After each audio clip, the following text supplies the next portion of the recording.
Hello and welcome to Washington Central Podcast. I am Saurabh Shukla. The war against Iran is not ending anytime soon. That was the message coming out of President Trump. He did say 2 to 3 weeks in his address to the nation, but a lot of his supporters were expecting him to announce that the war will finally end. Clearly, the US had a decisive, I would say, early round of victory by killing the entire top Iranian leadership, hitting out at Iran's ballistic missile capability, which has been drained to a great extent, and obviously making sure that the IRGC and its top commanders are also killed.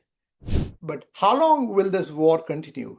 My sense is that with President Trump's announcement now, the war will continue for a while.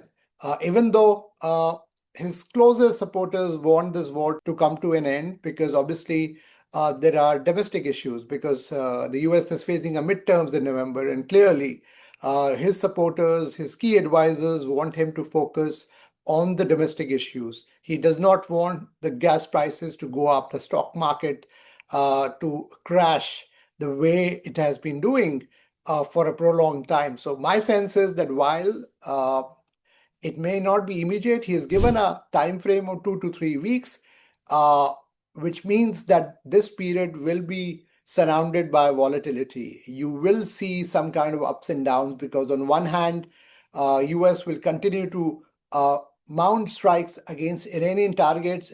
Iran, with its limited stock of ballistic missiles, will also target ships in the Strait of Hormuz, also targets in the Middle East, which will lead to volatility. Iran has also announced that it will target the US companies like Google, Amazon, which have presence in the Middle East. If that happens, certainly it's a different dimension. Then there is a possibility of a further escalation. So I've been an optimist who believes that once the initial objectives are met, which is the case now, the war should come to an end because obviously Iran's capability has been hit to a great extent, and prolonged war is not in the interest of anyone across the globe, including the US. President Trump realizes it. Obviously, there are people within the Trump orbit who feel that they should go in for a prolonged operation, but obviously my sense is that's not going to happen. But the fact that I was hoping that the war will come to an end, that did not happen in President Trump's address. Obviously, clearly, he has a mind of his own. He changes also his positions, based on the inputs that he gets from different people. So perhaps that's what is happening. Also, it also tells me that the negotiations, which have been brokered by Pakistan, of all countries, are not going at the pace which the US and Israel would want it to go. On one, obviously, Pakistan support to terrorism. Pakistan has been the epicenter of global terrorism. Osama bin Laden was caught there. So whether they can be an honest broker is a big question. They wanted relevance, and through their own diplomatic means, people by contacting people within the Trump orbit, they were able to get that seat of a negotiator on the table, which is a big deal for Pakistan itself. But can they really deliver is a big question. And I don't see that happening. And obviously, if diplomatic negotiations have to progress, there has to be direct talks between US and Iran.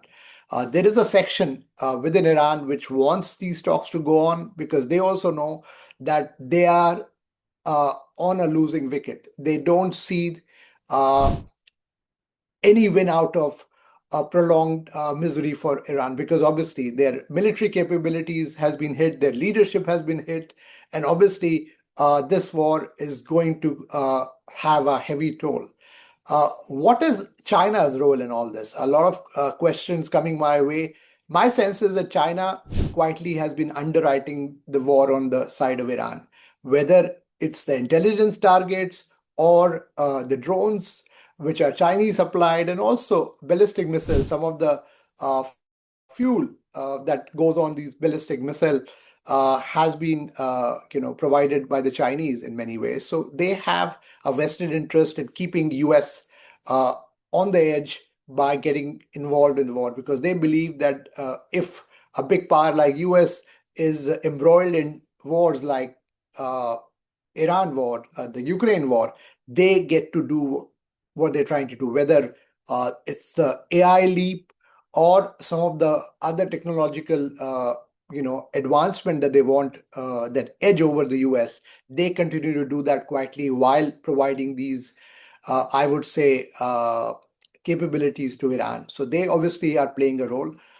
Clearly, President Trump, when he visits Beijing, may raise this issue as well, because obviously for US national security, it's very important that they contain the threat from China, both in the external domain and also wherever stealth and strategic domain where China is helping US's adversaries. So that obviously is going to come up. But my sense, if you ask me, that in the next 2 weeks, you will see a sense of volatility unless an agreement is reached very soon.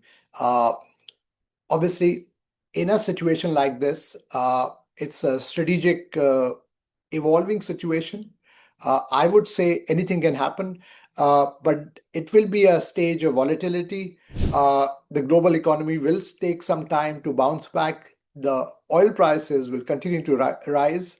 There will be a greater, I would say, pressure on countries, especially in Asia, because if the Strait of Hormuz stays blocked, countries like India, uh, other countries in the region, South Korea, Japan, Malaysia, already Australia, a lot of these countries have already started taking measures to ration fuel. Offices are going into work from home mode. A lot of other governments are announcing other measures, and certainly this will have a direct impact on a consumer. So anyone, if you are hearing this podcast, watching us, uh, I would say take adequate measures, because I see the phase of volatility not ending till the time there is a full stop on this war, and that's not happening at least for next 2-3 weeks. And if there is any escalation by the Iranian side, that may only extend further.